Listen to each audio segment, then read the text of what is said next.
मेरे से व्यक्ति हालेलुया। हालेलुया का अर्थ मालूम होना जरूरी है। एक बार फिर बोलेंगे हालेलुया। आप कितना जिंदा हो। हालेलुया का अर्थ है प्रभु की स्तुति हो, प्रभु की स्तुति हो। हम सवेरे से देख रहे हैं, बार बार हमें उत्साहित किया जा रहा है कि हम समर्पण में आए हैं, हम आज्ञाकारिता में आ जाए तो वाकई सब कुछ कर सकता है। फिर भी हमारे पास यदि समर्पण में आने के होने के लिए, आज्ञाकारी होने के लिए परेशानी है तो हम प्रभु से बात करें। प्रभु कोई भी बात अपने वचन के बाहर जाकर नहीं करता, वचन के तहत ही करता है।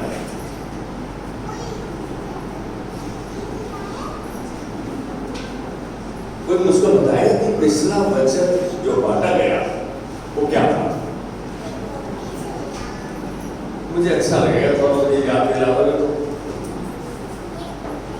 यस, कोई ऐसा है तो मुझे बता पाए प्लीज। दिख रहा है सब यहाँ से सुनने के बाद, आने के बाद एकदम कान को, मन को, आत्मा को बंद कर देते हैं। यस,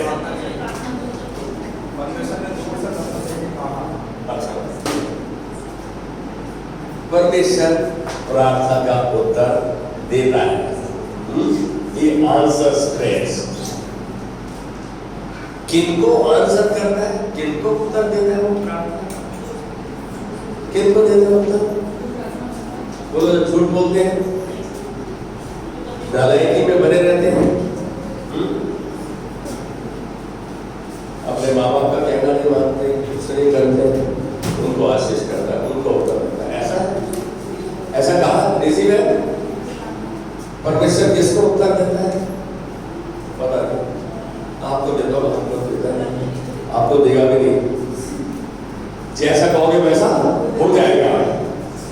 परमेश्वर अपने वचन में कह रहा है मैं उत्तर देता हूं तुम्हारी प्रार्थना का। क्या तुम सतर्क हो? क्या तुम सच में उत्तर को चाहते हो? जो भजन संहिता 145 का 18 यदि पढ़े, भजन संहिता 145 का 18, जितने यहोवा को पुकारते हैं, जितने यहोवा को पुकारते हैं, अर्थात जितने उसको सच्चाई से पुकारते हैं, उन सबों के वह निकट रहता है। निकट रहता है तो मैं उसके बाद सुन सकता हूँ। दूर है तो मैं आवाज सुनूंगा? बिल्कुल नहीं सुन सकता। क्या कहता जितने सच्चाई में, सच्चाई क्या है? सच्चाई केवल परमेश्वर के वचन में, प्रभु के वचन के अनुसार जो चलते हैं, जो सुनते हैं, जो करते हैं, प्रभु उनके निकट रहता है, उनकी प्रार्थना का उत्तर दे रहा है। आमीन। मैं कहूंगा कि प्रभु पवित्र है और वो आप और हमको भी पवित्र चाहता है कि हम भी पवित्र हो, शुद्ध बन के हो, साफ सुथरे हो। सच बात है,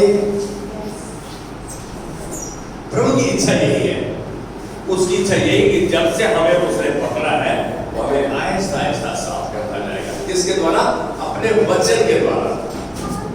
मैं एक बात कह रहा हूं, क्या आपके या हमारे, मैं अपने आप को ले रहा हूं, मेरे हृदय शुद्ध है, साफ है, पवित्र है? एक बार अंदर झांक कर देखें, क्या मेरा हृदय साफ है, शुद्ध है, पवित्र है, सुथरा है? क्या है कैसा? या अभी भी बुराई और दुष्टता से भरा हुआ है? एक बार सोच के देखो, आपको आपका उत्तर मिल जाएगा। क्या अभी भी हम परमेश्वर द्वारा चुने गए, बुलाए गए, ठहराए गए? उसने अपना वचन हमें दिया है और वो हमें रोजमर्रा में आज्ञाकारिता और समर्पण में उत्साहित करता है। क्या अभी भी हम दुष्टता से भरे हुए हैं? अभी भी बुराई से भरे हुए हैं? क्या हम अभी भी इस गंदगी में फंसे हुए हैं? और धसे हुए हैं, गंदगी तो है। थोड़े से छुटकारे के लिए झूठ बोल देते हैं, अरे यार छूट जाएगा, झूठ बोलते हैं, आसर मेरे पता नहीं। झूठ बोलने के बाद कभी आपको अंदर जो है कि मैंने झूठ क्यों बोल दिया, कभी किसी को खुश रहते हैं, अरे पागल बना दिया, बहुत वेरी गुड। कितनी बार पागल बुलाते हैं हम? कोई ऐसा है जिसने झूठ नहीं बोला हो पिछले 5 साल में, 1 साल में, 1 महीने में? कोई एक बता झूठ नहीं बोला हो? अरे एक बार तो मेरे डरो कि झूठ नहीं बोलूंगा, आज से प्रभु मैं, आज से प्रभु आपके अंदर कार्य करना शुरू कर देगा। आप आज से आपको शुद्ध, पवित्र और साफ सुथरा बनाना शुरू कर देगा। ये उसका काम है। हमें कि प्रभु झूठ के बगैर काम मिला होता है। मेरे साले साहब अब नहीं है इस संसार में, वो कहते थे पहले होता था कि जैसा खाओगे वैसा आपका मन होगा। यदि आप ईमानदारी की खाओगे तो आपका मन अच्छा होगा, तंदुरुस्त होगा। वो तो पहले ऐसा होता था, एक बंदा खाता, सारा परिवार खाता था। कहता है आज ईमानदार की कमाई से जीवन चलता है, उसका कहने का अर्थ बदल गया। लेकिन आज मैं एक बात कर रहा हूं, परमेश्वर का वचन आज भी सत्य है, आज भी उतना सामर्थ्य है जितना 2000 साल पहले या 5000 साल पहले था। क्या हम आज निर्णय लेते हैं कि हम झूठ नहीं बोलेंगे? मुझे हाँ नहीं सुनाई दिया,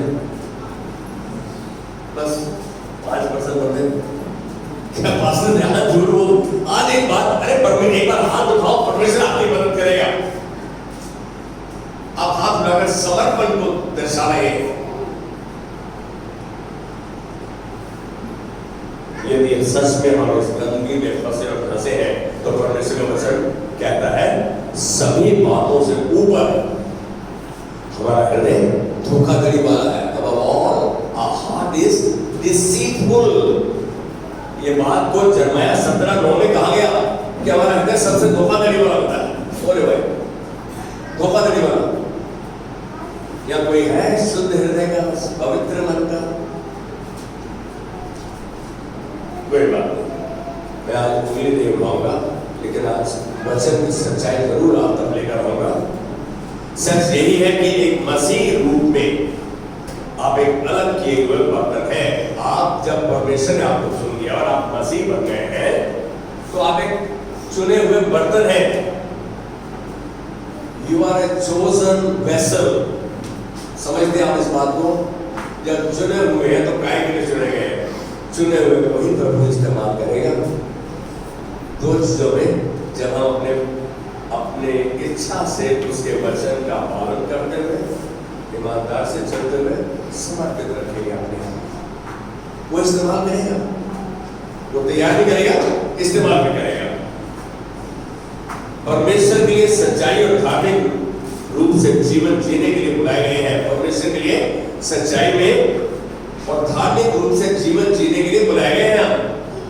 अभी आप देख रहे हैं आहिस्ता आहिस्ता चीजें थोड़ी थोड़ी बढ़ती जा रही है। मैं बोल रहा सच बोला, सच्चाई और धार्मिक जीवन जीने के लिए बुलाए गए हैं।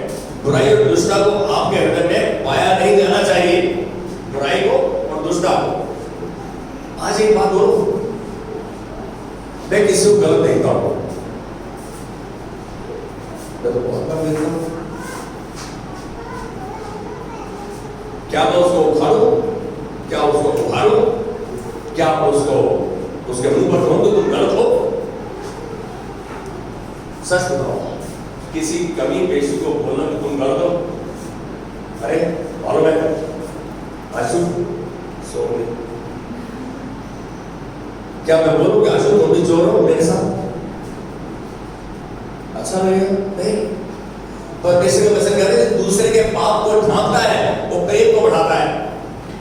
आप पाप को ढांप रहे हैं, आपको प्रार्थना का विषय प्रभु ने दे दिया है, आप उसके लिए प्रार्थना करो ना। सच में आपको प्रार्थना करने के लिए चुना गया है। या तो आप बातें बनाते हैं और बहुत बोलते हैं, या लोगों की निंदा चुगली करते हैं, तो इसका मतलब आप प्रभु को विश्वास नहीं करते। आप उस बात को प्रभु के सम्मुख लेके आओ, विश्वास करो, बात जो परमेश्वर कार्य करेगा। परमेश्वर ने बोला क्या कि मैं तुम्हारी प्रार्थना का उत्तर नहीं दूंगा? कहा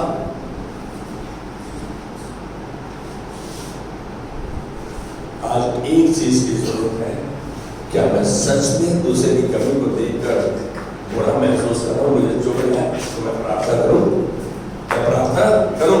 आप जब प्रार्थना करते हो तो आप प्रभु के वचन के अनुसार प्रार्थना करते हो। प्रभु का वचन आपको पवित्र करता है, शुद्ध करता है, साफ करता है। आप जानो इस बात को।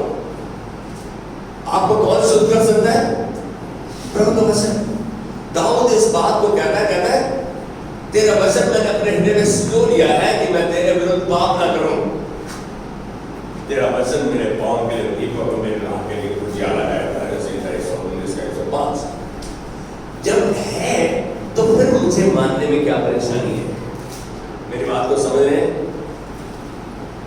ट्यूटर ने पूछ लिया, सारे सब किए ये सब, और अंदर पता नहीं किए, और किए तो ठीक तरीके से नहीं किए।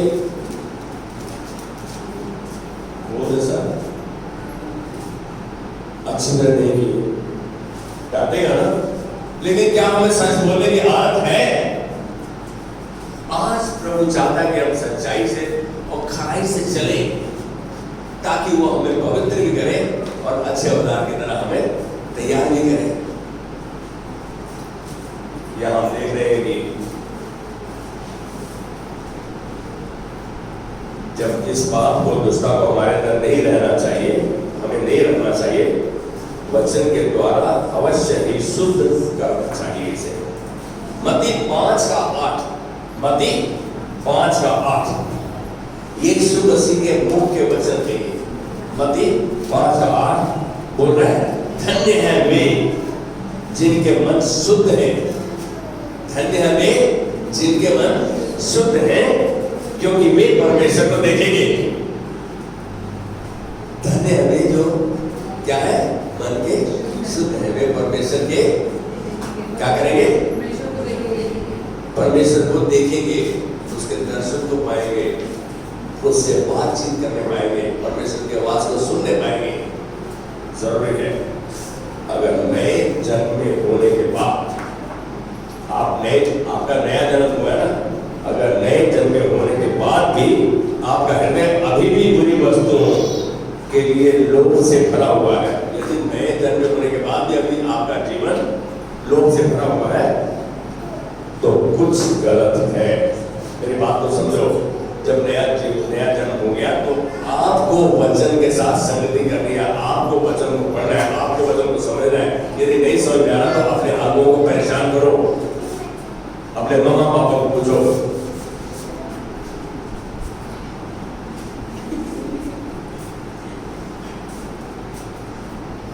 क्या कहा था मैंने अभी? मामा पापा को परेशान करो, ये आया, बाकी वचन को याद नहीं करते। मामा पापा को परेशान करो। कितना अच्छा, हमें वही याद रहता है जो हमारे पास हमारे पहले की बात है। मैं कह रहा हूँ कि यदि अभी भी नए जन्म के होने के बाद भी आपका हृदय, मन, आत्मा प्राण लोभ से भरा हुआ है तो कुछ गलत है। यहाँ एक बदलाव की आवश्यकता है, यहाँ एक बदलाव की आवश्यकता है। आपको ये एहसास होना कि मेरे में बदलाव चाहिए, इसका भी तो एहसास होना जरूरी है, मालूम ना? इसके विषय में अपना मन बनाइए, अपनी इच्छा को बनाइए, व्यक्त कीजिए। मालूम है, दाऊद जैसा परिपक्व बंदा, दाऊद जैसा प्रभु का चुना हुआ हृदय का व्यक्ति, यदि वो प्रभु से कहता है, प्रभु हमको इसी रीति से अपनी इच्छा से तुझे भेंट देने की शक्ति मिले, इसका तो उसको मानता है, ये शक्ति भी परमेश्वर की ओर से आती है। जिस अध्याय से मैं बात कर रहा हूँ, पहला इतिहास 29 में, यदि आप 10वीं आयत से देखो तो हर चीज परमेश्वर की ओर से आती है, उसके साथ आओ उसमें। जब सब कुछ परमेश्वर की ओर से आ रहा है तो फिर मैं उसके नजदीकी में क्यों ना बढ़ूं, और उसके नजदीकी में बढ़ने के लिए मेरे को परमेश्वर ने अपना वचन दिया है। इस बात को जानना जरूरी है। पहले तो मुझे बदलाव की आवश्यकता है, ये मेरे हृदय में पक्का होना जरूरी है। और बिना देरी किए हुए, मनन करते हुए, उपवास रखते हुए लगातार करने की आवश्यकता है, लगातार प्रभु से बने रहने की आवश्यकता है। वचन दिमाग और आत्मा को शुद्ध करता है। प्रभु का वचन बुद्धिमान लोगों का नहीं, प्रभु का वचन साफ है। क्या करता है? हमारे दिमाग को, हमारी आत्मा को शुद्ध करता है। जान लो कि परमेश्वर की यह इच्छा है कि वह आपको उसके साथ, परमेश्वर की क्या इच्छा है? आपको उसके साथ आपकी यात्रा को अगले ऊंचे स्तर को ले जाए। ये उसकी इच्छा है कि आपकी यात्रा, आपका जीवन काल है, उसको ऊपर के लेवल पे ले जाए, ऊंचे स्तर पर ले जाए। प्रभु की इच्छा है। He wants us to grow. He wants us to grow in every area of our life. क्या हम बढ़ना चाहते हैं? सबकी इच्छा है। तो प्रभु का वचन मानो। आपको पसंद है, नहीं है, आपको सूट करता है, नहीं करता, प्रभु मैं तेरा वचन मानूंगा, तेरे वचन को जानूंगा, तेरे वचन को पढ़ूंगा, समझूंगा, जानूंगा, मानूंगा। जब आप एक निर्णय ले लेते हैं, मैं इसको जोड़ेगा, जब आप निर्णय ले लेते हैं और कोशिश करने लगते हैं, तो प्रभु कह रहा है if you are willing and interested, if you are willing and interested. कोई मेरे को बताएगा कौन सा वचन है जो मैं बोलने जा रहा हूँ? कितना अच्छा लग गया, 50वें बार बोला वो वचन को। Please can you remind me, can you remind me please? Yes, वो वचन साफ दर्शा रहा है, यदि तुम आज्ञाकारी होकर मेरी मानो, if you are willing and interested to obey my word, यदि तुम आज्ञाकारी होकर मेरी मानो, तो इस देश के उत्तम उत्तम पदार्थ खाओगे। वाह, प्रभु की शांति, प्रभु का आनंद, बरकत, हर चीज, बुद्धिमानी, सब कुछ तुम्हारे पास होगा। इस देश के उत्तम उत्तम पदार्थ खाओगे।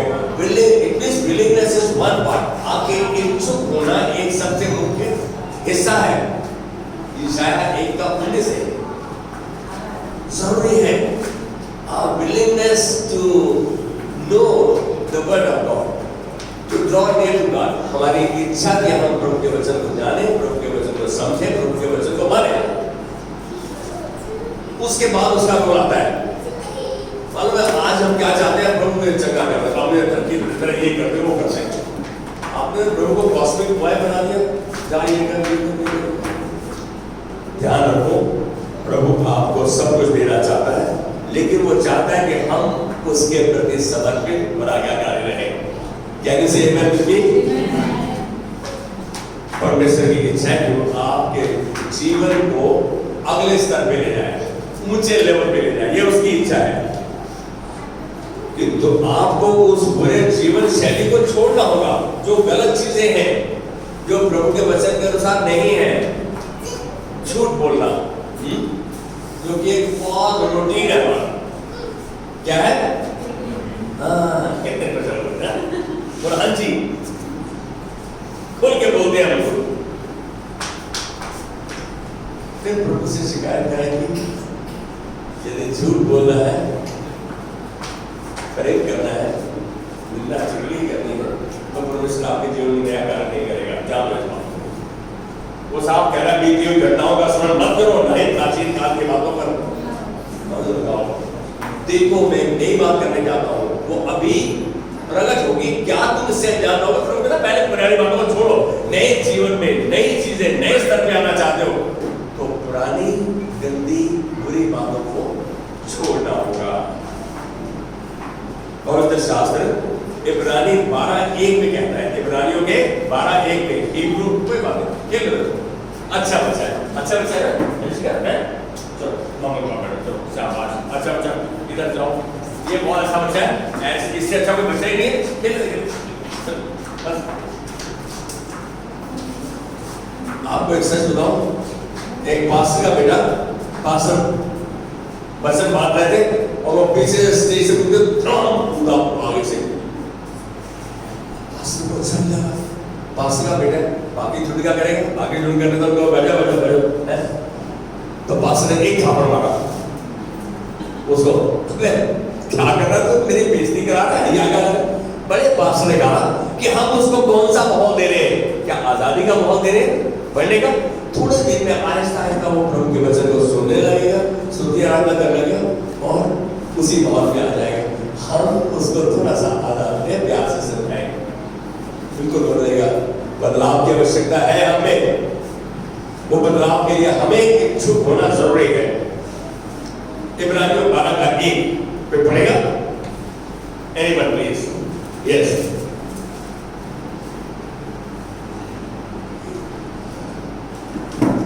Yes.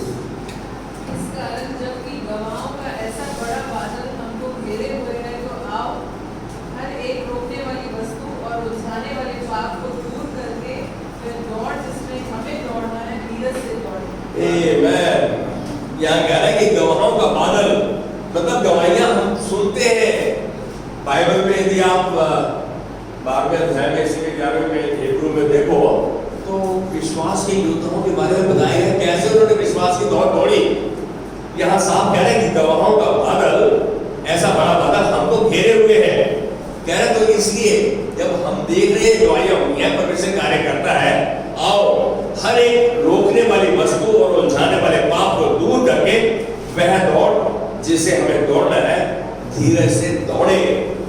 प्रभु के वचन को आहिस्ता आहिस्ता जीवन में लाना, लागू करना शुरू करें। ले ले प्रभु आपकी कब मदद करेगा जब आप निर्णय लोगे। मैं पढ़ाया कर रहा था, मेरे पास कॉन्स्टिट्यूशन आएगी तो नलायक अच्छी है, सुनो सच बात है। और नलायक ही महानलायक जिनसे ढेर सारा पैसा लेने लगे, अब उनको पढ़ाता था तो मैं ही बोलता था बेटा, अब वो 33% के बच्चे 100 में 33 आ गए, बड़े खुश पास हो गए। वो बोलते थे कि मैं उनको बोलता बेटा जाते 10 मतलब बोलो, इस बार 85% मार्क्स आएंगे, 80% आएंगे, 90% आएंगे। कह रहे ये बोल दूंगा तो क्या हो जाएगा, बोल दूंगा तो क्या हो जाएगा, समझ रहे हो? या कितने नालायक बच्चे बैठे, 90% वाले कितने नहीं। बच्चों के माँ बाप बोले आप ये सिखा रहे हो, कहते हैं क्या इसकी कैसे मदद करेगा। मैं बोला इसकी जब ये 10 मतलब वो बोल के आएगा, इसकी शर्म कि मैंने 10 मतलब वो बोल दिया, मेरे 80% नंबर आएंगे, वो इसको टेबल और चेयर पर खींच के ले आएंगे। आप कहो तो सही, आप प्रभु के वचन को अंगीकार कर रहे हो, प्रभु आपकी मदद करेगा, आपको टेबल चेयर पर लाएगा, आपको आज्ञाकार का समर्पण में लेके आएगा। ऐसे बच्चों को देखा है क्योंकि प्रभु में विश्वास करता था। जो लड़कियां लंबी ऊंची स्मार्ट, अरे सर आप घंटे लिखो, अरे पापा मेरा पागल है। मैंने उस बेटी को उसके बाहर जाके बोला या तो तेरा बाप पागल है या मैं पागल, दोनों से एक पागल है। 33% से 85% मार्क्स पे बच्चा आया। और मैं आज तक मेरे लिए, उस बच्चे के लिए, उस परिवार के लिए, प्रभु के लिए आनंद कर रहा हूं। क्या आप समर्पित हो जिसको आप पढ़ा रहे हो, जिससे पढ़ रहे हो? दोनों की जिम्मेदारी है। मैं अपना बेस्ट दूं तभी तो बेस्ट आएगा मेरे पास। दो तुम्हें दिया जाएगा, दबा दबा के हिला हिला के लोग तुम्हारी झोली में डालेंगे। है जिस नाम से तुम नापते हो उसी नाम से तुमसे नापा जाएगा। मैं एक गवाही बता रहा हूं। एक लड़की थी, वो प्रिंसिपल की बेटी, उसका बाप कर्नल, और वो पढ़ रहे हैं, उनको एक छूट दे दी जब चाहो क्लास ले लो। अब जिसको मैं 1 महीने में रोज पढ़ा रहा हूँ उससे 15,000 ले रहा हूँ, और जिसको पढ़ा रहा हूँ मैं महीने में 3-4 बार, उससे कितना पैसा ले रहा हूँ? मेरा समर्पण क्या रहेगा? अरे दिसंबर जनवरी में एग्जाम आ गया और उसके मार्क्स 20,004, कितने आउट ऑफ 24 मार्क्स। मेरे को लगा बेटा तेरी इज्जत गई,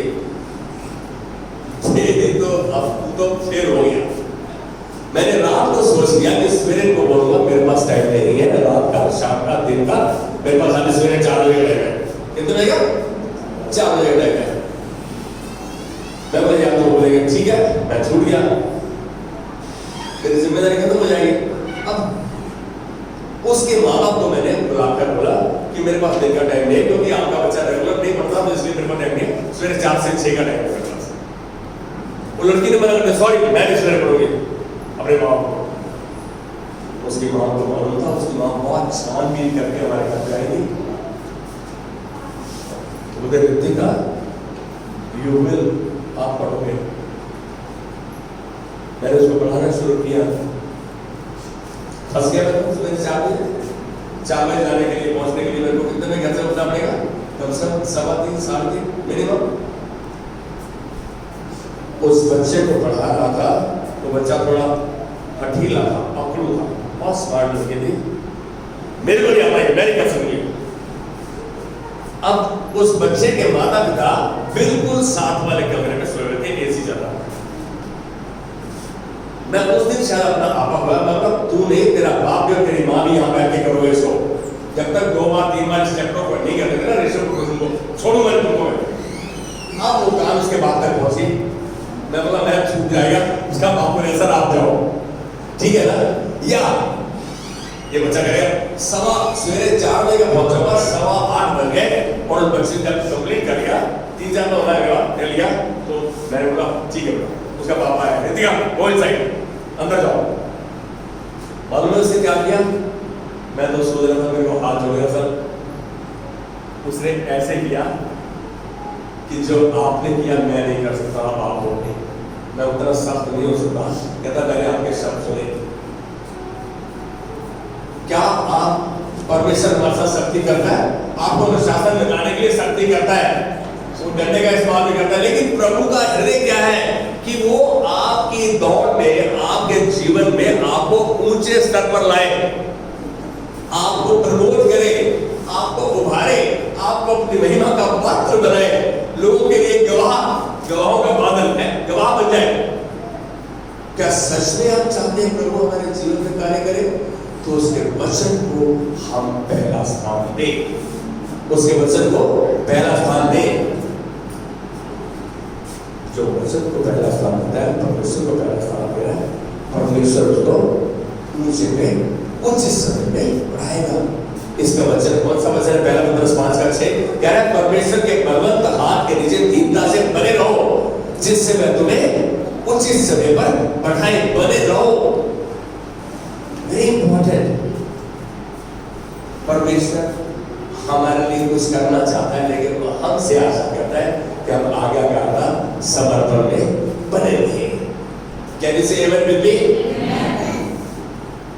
हम देख रहे हैं कि हमको उन बातों को छोड़ना होगा जो बातें हमें ऐसा करने में रोकती है, और जो हमें प्रभावी रूप से दौड़ने नहीं देती। दौड़ते क्यों है? क्यों दौड़ते हैं बेटा? क्यों दौड़ते? 25-30 बच्चे दौड़ने लगे, दौड़ने लगे, क्यों दौड़ते हैं? जीतने के लिए। सभी नंबर 1 मिलाना चाहते हैं, लेकिन कितने नंबर 1 पे आएंगे? एक ही बंदा। क्या बात है भाई? तो मैं दौड़ को ऐसे दौड़ूं प्रभु के साथ, समर्पण आज्ञाकारिता में होता हुआ, उसके वचन को जानता हुआ कि जैसे मैं ही जीतूंगा, मुकुट मुझको मिलेगा, I will get the prize, I will get the medal. क्या मजे दौड़ते हैं?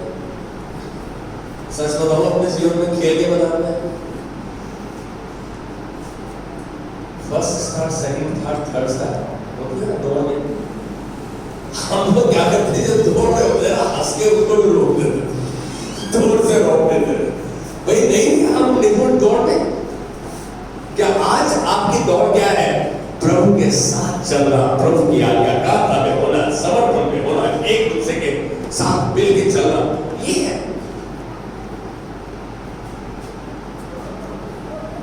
मैं एक बात कहूंगा कि यदि आप सच में उस दौड़ में उस तरह दौड़ना चाहते हैं जो प्रभु चाहता है, तो इन बातों से मुक्त हो जाइए जो आपको दौड़ में रोकती है।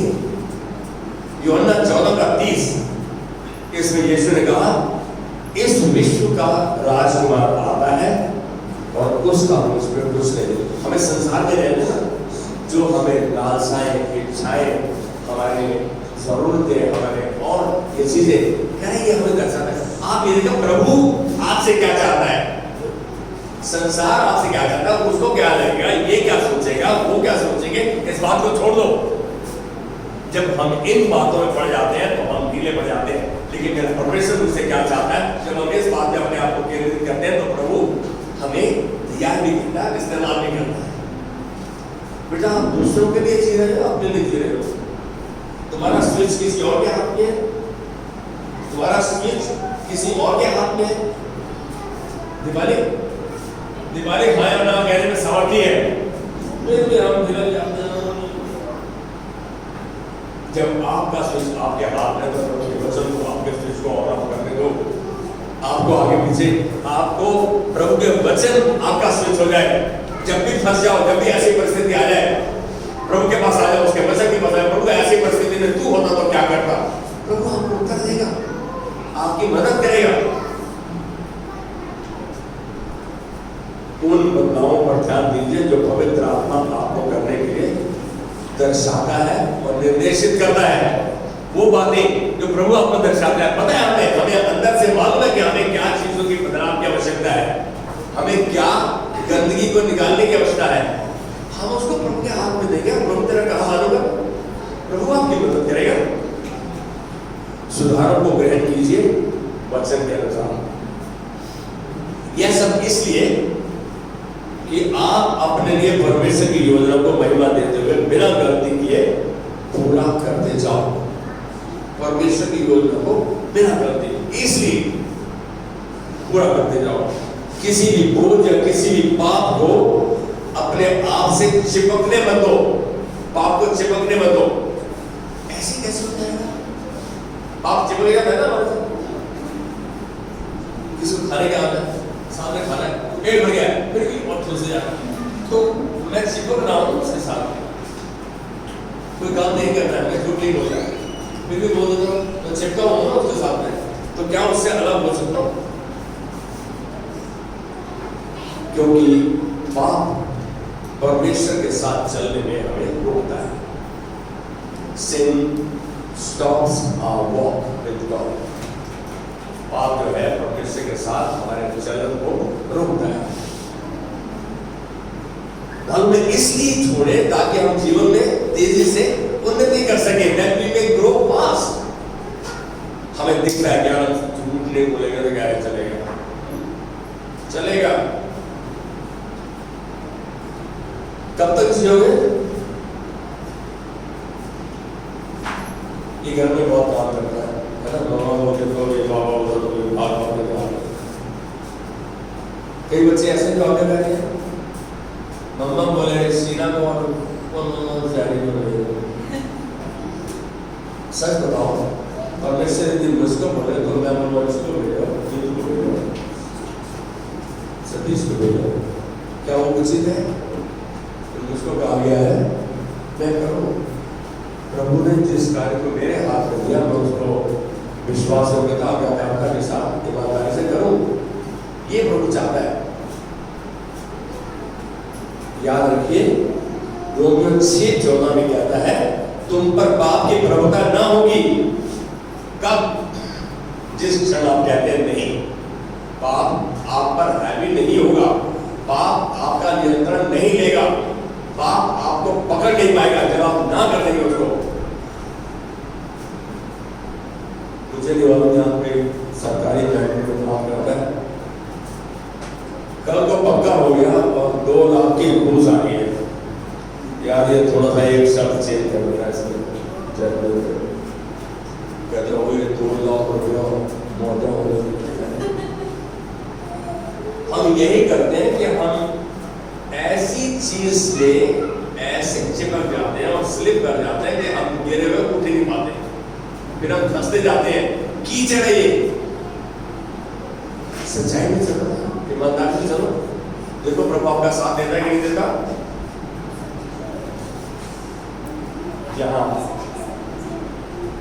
रोमियो 6 का 14 बोला तुम पर पाप की प्रभुता ना होगी। जिस क्षण आप कहेंगे नहीं, तभी यह हो जाता है। जब आप नहीं कहते तभी यह हो जाता है। इसलिए परमेश्वर उसी समय आपकी मदद करना शुरू कर देता है। भजन संहिता 119 का 9, मैं आखिरी बिल्कुल आखिरी पढ़ा रहा हूं। भजन संहिता 119 का 9, जवान अपनी चाल को किस उपाय से शुद्ध रखे, तेरे वचन के अनुसार सावधान रहने से। आज एक बात बोलूं, मुझको कहीं निर्देश की आवश्यकता है, आदेश की आवश्यकता है, मुझे डायरेक्शन, इंस्ट्रक्शन और करेक्शन की जरूरत है, तो मैं प्रभु के पास आ जाऊं, प्रभु के वचन के पास आ जाऊं। क्या मेरी हैबिट बन गई है कि मैं जब फंस जाता हूं तो प्रभु के पास आ जाता हूं? आप उससे बातचीत भी करते हैं और उसके सामने अपने हृदय को खोलते भी हैं, उसके वचन में समाधान भी देखते हैं। परमेश्वर तीनों चीज करता है। Can you say amen with me? तेरे वचन के अनुसार उस पर सावधानी से चलते हुए, इसके लिए केवल वचन पर कार्य करने की आवश्यकता है। सारा आज जो मैं वचन आपके साथ बात कर रहा हूं, जो मैसेज है पवित्रता वचन के द्वारा, शुद्ध होना वचन के द्वारा, प्रभु का होता है वचन के द्वारा। आप समझ रहे हैं इस बात? आपको वचन पर कार्य करने की आवश्यकता है। क्या मैं जिस समय परमेश्वर के सामने वो उपस्थित होता हूँ और वो मेरे को पूछता है क्या तू वचन को जानता है, इस समस्या के संदर्भ में मेरी भाषा को जानता है, मुझे पता ही नहीं, तो मेरी प्रार्थना का उत्तर नहीं आएगा। जब मैं प्रभु को बोलता हूँ तूने यहाँ वादा किया, यहाँ तूने वाचा मांगी, ये बिल्कुल मेरे जैसा केस है, मेरी मदद कर। प्रभु पूछ रहा था मेरे बच्चा बिल्कुल वकील की तरह काम कर रहा है, मैं इसको इसकी प्रार्थना का उत्तर दूं, यीशु मसीह उससे मदद आपका, मैं उसको जानता हूँ। जब हम उसके वचन को नहीं जानते, बिल्कुल वकील की तरह हम बन जाए और प्रभु के सामने अपनी दलील, अपील, विनती, प्रार्थना, निवेदन को धन्यवाद के द्वारा उसके सम्मुख रखेंगे, उसके वचन के अनुसार, उसकी भाषा के अनुसार। कहने से कितना जरूरी है उसके वचन को जानना, उसके वायदों को जानना, उसकी वाचा को जानना। मालूम है एक वचन को फिर दोबारा बोल रहा हूं मैं, कौन है 25 का 12, कौन है जो यहोवा का भय मानता है, कौन है जो यहोवा से प्यार करता है, कौन है जो उसकी आज्ञा का पालन करता है, यहोवा उसको उसी मार्ग से जिससे वो प्रसन्न होता है चलाएगा, परमेश्वर चलाएगा, हाथ पकड़ के लेके चलेगा। कहता है वह कुशल से टिका रहेगा, उसका वंश पृथ्वी का अधिकार करेगा। आप यदि आज परमेश्वर की आज्ञा को मान रहे हैं, मैं देव जीवन को बोल रहा हूँ, मैं अक्षय नीति को बोल रहा हूँ, मैं कलुष ज्योति को बोल रहा हूँ, मैं अपने आप को बोल रहा हूँ, आप यदि प्रभु की आज्ञा को मानेंगे, आपके बच्चों के लिए आप हाईवे बनाए वो उस पर दौड़ेंगे, क्योंकि बच्चे वही करते जो अपने माता पिता को करना देखते हैं। आपको वचन पर कार्य करने की आवश्यकता है।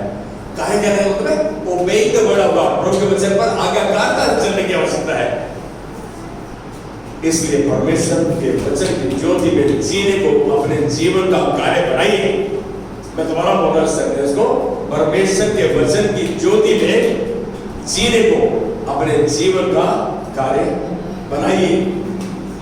Make sure the word of God is your focus, obeying it, and then living in a life of obedience. God in His mercy, परमेश्वर अपने दया में हमें हर वो कार्य, हर वो मदद करेगा, सहायता करेगा जिसकी आपको जरूरत है। आज एक बात जानो, जिसने ध्यान से वचन सुना है, मैं एक बात कहूँगा, जरूर अपने पास पेन, बैग, डायरी रखो, नोट करो तो वचन बांटे हैं। एक बार घर जाके देखो, एक बार 3 दिन के बाद देखो, 7 दिन बाद देखो, वचन आपके पास रहेगा, आपका हो जाएगा। इंटरनेशनल स्टैंडर्ड्स है। हम लोग तो क्या करते हैं, एक बार सुनने पर बड़ा अच्छा है, और जब चले जाते 24 घंटे में 80% वैसे साफ, 80% वैसे साफ।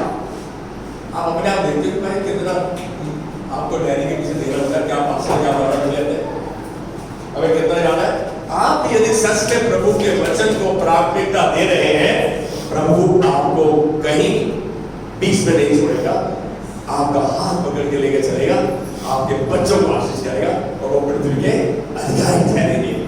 सबसे बड़ा आनंद क्या है, जब माँ बाप बच्चों को खुदा देते हैं, चाहे वो प्राकृतिक रूप हो, शारीरिक हो, आत्मिक हो, व्यावसायिक हो, भावनात्मक हो, आर्थिक हो, सब क्षेत्रों में प्रभु आपको बढ़त देगा। क्या इसे आइए खड़े हो जाएंगे। प्रभु धन्यवाद देते हैं आज के इस दिन के लिए, आज के सुबह के लिए, आज के इस अवसर के लिए। प्रभु सच में आज तूने एक बार फिर हमें याद दिलाया कि हमें तेरे वचन की कितनी आवश्यकता है। How deeply we need your word. So thank you for revealing it to us today. और आज हम प्रभु नम्र दिल होते हुए इस बात को कहते हैं, प्रभु सच में हमें तेरी उस सामर्थ्य की जरूरत है जो वचन के द्वारा चलते हैं। तूने कहा कि मेरा वचन जो मैं बातें तुमसे करता हूँ, मेरा वचन आत्मा है, जीवन भी है। प्रभु आज हम अपने आप को समर्पित करते हुए कहते हैं कि प्रभु आज जो हमने सुना तेरे वचन को, कि पवित्रता वचन के द्वारा आती है, आज हम अपने आप को समर्पित करते हैं और प्रभु झूठ नहीं बोलेंगे, हम निंदा चुगली नहीं करेंगे, पुरानी बातों को नहीं करेंगे। हम प्रभु तेरे वचन और वादे के अनुसार इस परिवार के लिए, इन बच्चों के लिए और जो इनका प्रतिनिधित्व करते हैं, उन सब परिवारों को आज यीशु मसीह के नाम में तेरे हाथ में देते, तेरे अनुग्रह के सिंहासन में वापस आशीष ग्रहण करते हैं। अच्छा स्वास्थ्य दीर्घायु सबसे उत्तम तेरे वायु के साथ बनो। हम इन बच्चों के अंदर इनके द्वारा तेरी महिमा को देखते यीशु मसीह के नाम में। आमीन, आमीन। और अल्लाह का प्रेम, यीशु मसीह का अनुग्रह और पवित्र आत्मा की सहभागिता जो उसने हमारे अंदर छोड़ी है, अनंत काल तक हमारे साथ बनी रहेगी। God bless you. Have a wonderful day and a wonderful week. Some refreshment waiting.